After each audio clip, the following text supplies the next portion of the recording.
I had no idea American Horror Story already started, so let's dig in. So we open with the family moving to a new location, and the creepy little daughter is counting roadkill. She said, I saw dead possum, dead raccoon, dead squirrel. Creepy baby heifer. So then they run across a big deer whose throat's been all mutilated, and the pappy gotta get out to look at it. For what? Child, just drive on by. But you know honkies, they always gotta stick their nose somewhere it don't belong. So we see something snatch the roadkill away as they drive off. But then they get to P-Town, Provincetown, and they check into their little rental. Oh, and we find out the wife pregnant as they settling in the house. She's an interior designer and he's a screenwriter. Little girl's exploring the house looking for her room. Let's see if we get it creepy in the first 10 minutes. So he's at the market and this crazy indigent lady tells him, get out of this town. So the guy who owns the store scares the crazy lady off and he's like, look, just let me know if you need anything. I'm happy to order stuff for you. My sister's the house manager, so I already heard you were shimmying on in town. So everybody's at home. The parents is trying to work, but they a little, creatively stifled. And their daughter is playing the violin and you could tell it's getting on both their nerve. So as we see a fox get snatched by somebody on the beach, the dad says, I'ma need you to stop with that violin because you're getting on my nerve. The nerve. I got one good one. You want it, heifer. Baby heifer. Baby heifer. So the mama gonna take the daughter out and let him get some writing done, but he ain't gonna get nothing done because he gonna be dead by episode 5. So now the mom and the daughter walking through a cemetery and she asking, I wonder what killed the pilgrims and if they're buried here. Who takes a child on a walk through a cemetery? But watching them walk through the cemetery is this vampiric looking fool. The mama spots the vampire cracking his back and she's like, okay, let's come on honey, let's walk, let's pick up the pace, maybe even a little light jog. Come on honey, let's get away from the vampire. Who walks through a cemetery? I don't care if it is daytime. So they able to run back to the house and she runs in screaming, there's a man chasing us! No, there's a vampire chasing you. And he banging on the door in daylight. Not a daylight vampire. Oh, we've got Adina Porter as the local police officer. I love Adina Porter. Ooh, I hope we get to see Candy from Pose. Oh God, what's her name? You know Candy from Pose.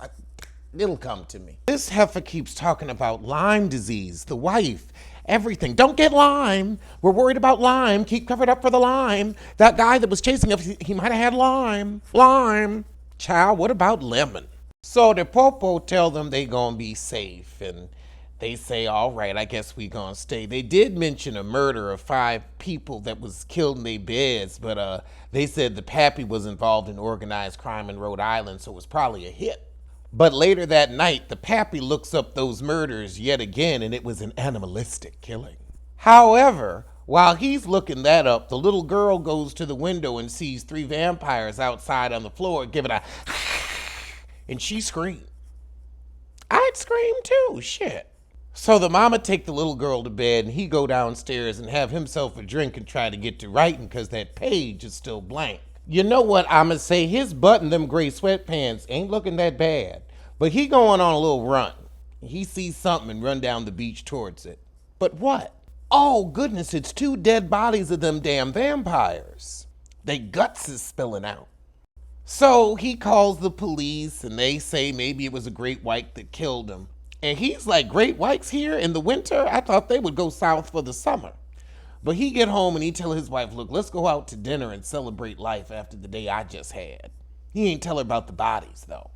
So they gonna have that house manager babysit that kid? I don't trust her. So as the dad's making sure the daughter gonna be all right with this babysitter, the mama get to barfing in the bathroom and then he run to check on her. So he put her to bed and she tell him, well, go have a drink and bring me back a steak. I'm craving red meat. So he at the bar having a drink and some sissy gives him a hello. And he just put his head down. Oh, now come on, Thin Whitrock. You're no stranger to the bus. Oh, Lord, it's Macaulay Culkin. Buy me a drink? He said, I'm straight. I'm married to a woman. Macaulay said, so are all my regulars. You strike me as an angry top. I don't know, I get more verse from him, but we all see what we see. So this is apparently some type of piano bar slash restaurant, and we got Evan Peters and Francis Conroy up there. What kind of couple are these? They're definitely a couple of what?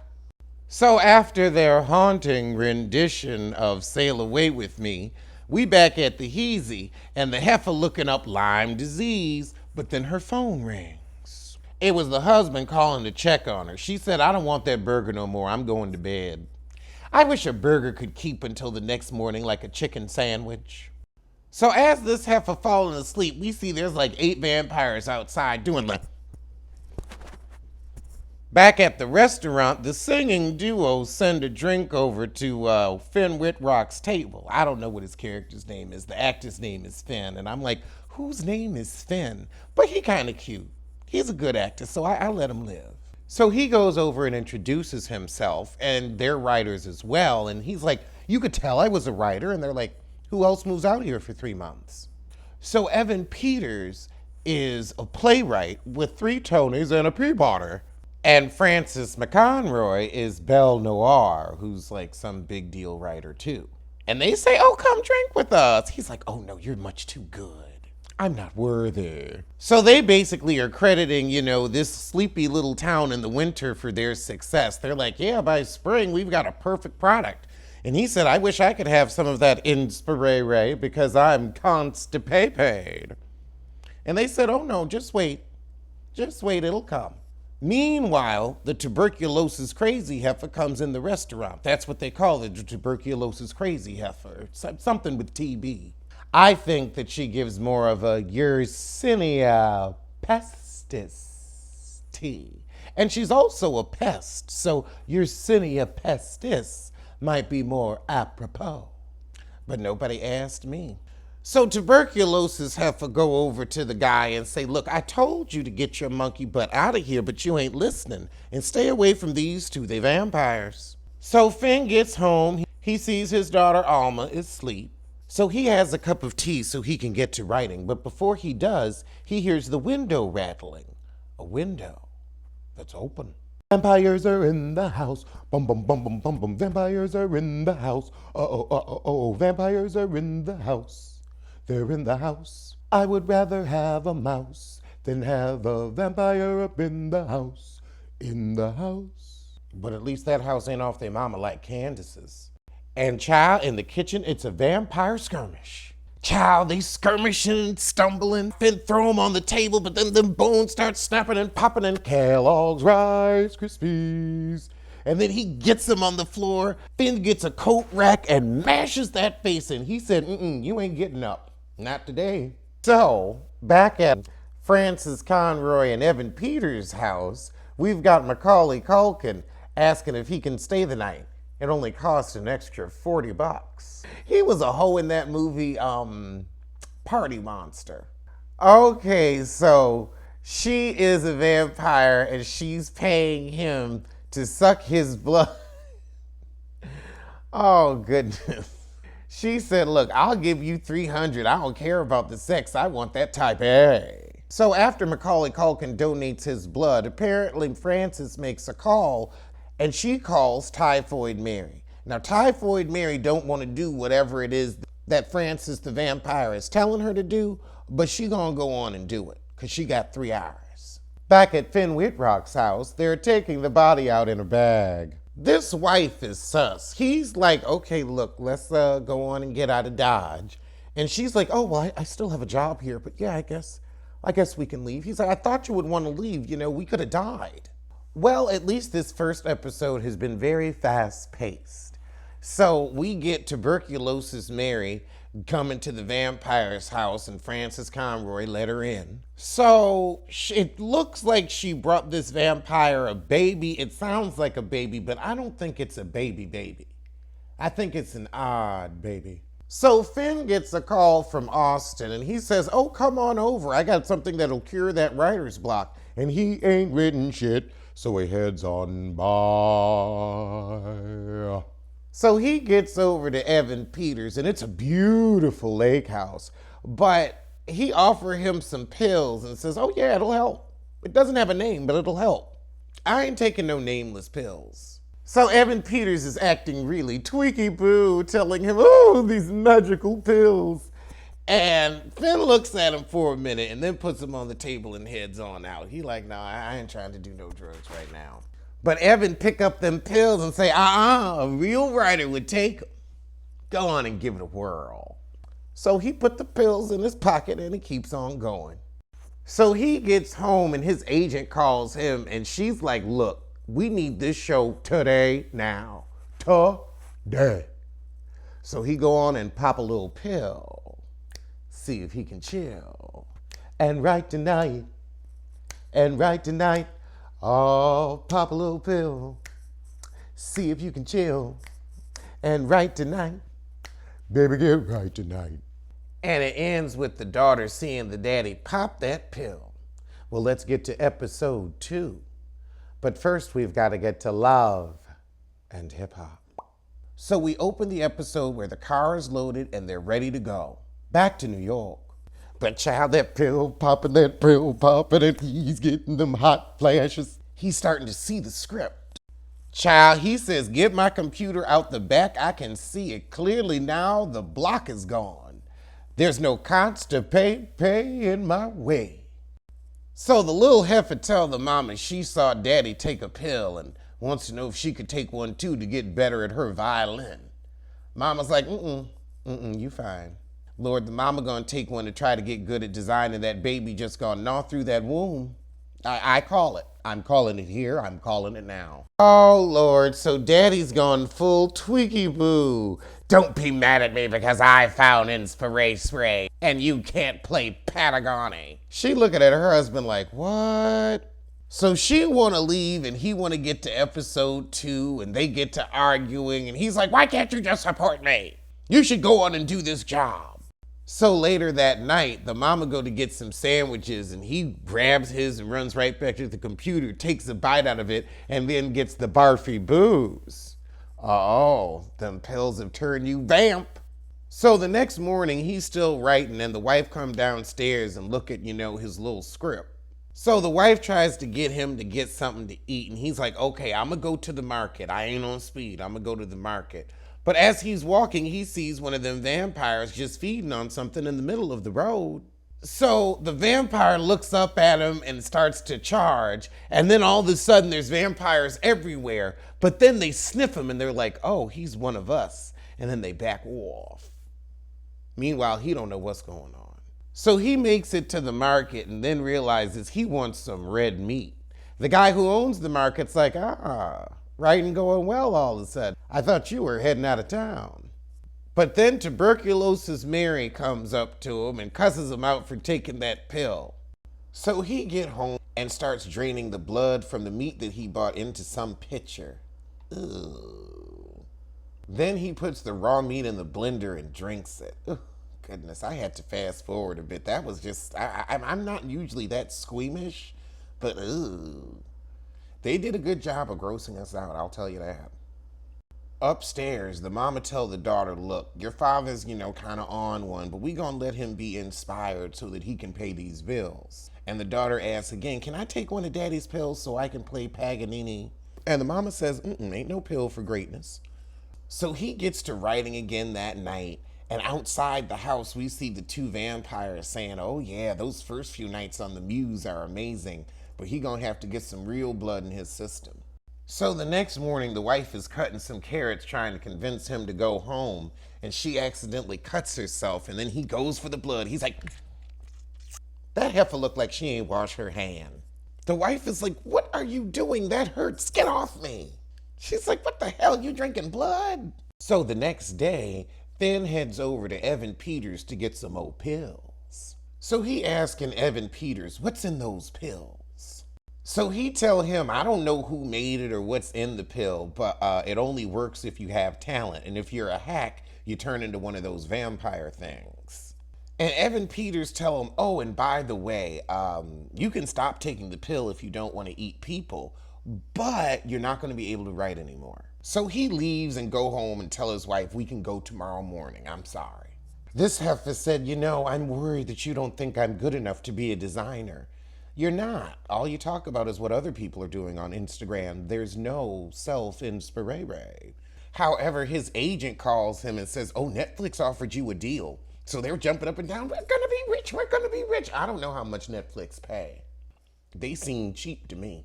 So he goes to sit down and write, but I guess the pill is worn off, so he don't have that inspiration. So he heads out to Evan Peters to go get himself a blue bippy and a black beauty. The dolls, dear. The dolls. You've got to climb Mount Everest to reach the Valley of the Dolls.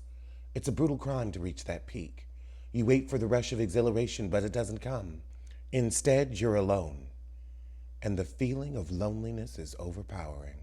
So they give him a pill and they take their fake teeth off and they like, we going out to eat. Keep your coat on. Because once you've gotten a taste of success, you can never go back. He's like, okay, what do I have to do? However, his wife called him and is like, didn't we have a dinner date? Where the hell are you? I'm sorry, I'll make it up to you. I'll be back soon. No, you won't. You ain't getting home till 5 in the morning. So they tell him, yeah, we gotta, kill a person once a week and at least drink 6.5 pints of blood each. But we kill the indigent so they don't quote unquote matter. Okay. They tell him, now look, don't feed on nobody in P-Town because the sheriff is real nosy.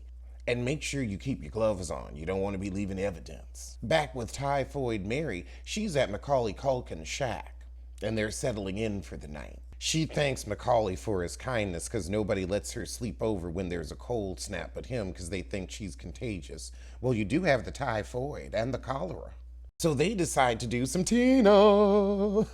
And he's talking about Jaws and saying maybe Jaws was the hero of the movie. Ooh, yeah, real high talk. So he says, I stole some of those pills from Belle. Maybe we should take them because I've been trying to finish 5 different screenplays and I've started them, but follow through issues. Bouts of procrastinating. And Typhoid Mary is like, you take them pills, you'll turn into a vampire. And he's like, yeah, but you gotta make some concessions for success in life, and I'm tired of living in a shack. So we find out Typhoid Mary was a painter. Because Macaulay's like, oh, look, I've got your paintings. I got these down at the thrift shop for $5 each. So she's proud that her art sold. This was from some free class that she took. And he's like, look, you're talented. You could be the next Picasso if you pop a pill. So they have a moment of dreaming what their life would be if they take those pills. But how you going to cut off Belle Noire when she's your connect? So he says, you know what, I'm going to risk it all and take a pill. I know you don't want to be like them, but anything's better than this. And she's like, okay, I hope it works. I hope you've got the talent. So back with the vampires, they get to the guy's house and it's the writer's first feed. They walk in and just pretty much slit his throat and get to drinking. And he says, I feel kind of weird. And they say, oh yeah, that's the crystal meth in his blood. But we got to get you to the dentist to get your fangs in. So the next morning he'd go to the dentist and meet her, and she's also a tattoo artist because she's on the black pills too. It works for anyone with artistic talent. And she invented this whole filing the teeth down thing so they could get a better feed. When dentistry meets vampiricism. Is vampiricism a word? It's a word today. It's a word today. So as he's getting his new teethuses, the daughter going through his things looking to pop one of them pills too. And that little nosy heifer found him fast. So she pops that pill and gives us an incredible concerto. But then she pass out. So the mama go out and ask the daughter to stop practicing, and then the daughter's on the same crap as the pappy. Oh, what it is to be great, and you're such an ordinary woman, so thank you for raising me, but you just don't understand art. That heifer gonna take one and end up a deadhead. So she tell the mama that she's jealous of her greatness, and she's like, you know what, you go to your room, Miss Great. So the next morning, while Finn is out for his morning run on the beach, he hears something from underneath the pilings. Child, so it's some sissy under there looking for some trade. And Finn Rick Rock is just like, no, I'm just hungry. I'm gonna drink your blood now. Now they told you not to kill people in P-Town, but okay, heifer. Okay. Meanwhile, back at the house, the mama wake up, and the daughter done left her violin in the bedroom, but she's nowhere to be found. So she come downstairs and ask her husband, where's our daughter? And he said, oh, I let her go for a walk. And she's like, with those crazy things outside, are you insane? He's like, well, we let her go get the paper in New York. This is not New York. He's like, she's a vampire. She's fine. She said, look, I'm going to go find my daughter and we going to leave without you because you on one right now. So she goes out looking for her and finds her in the cemetery eating a live rabbit. And that's where the shit ends. It's been cute. It's been cute. I'm looking forward to this. Well, I'm going to see you soon for something.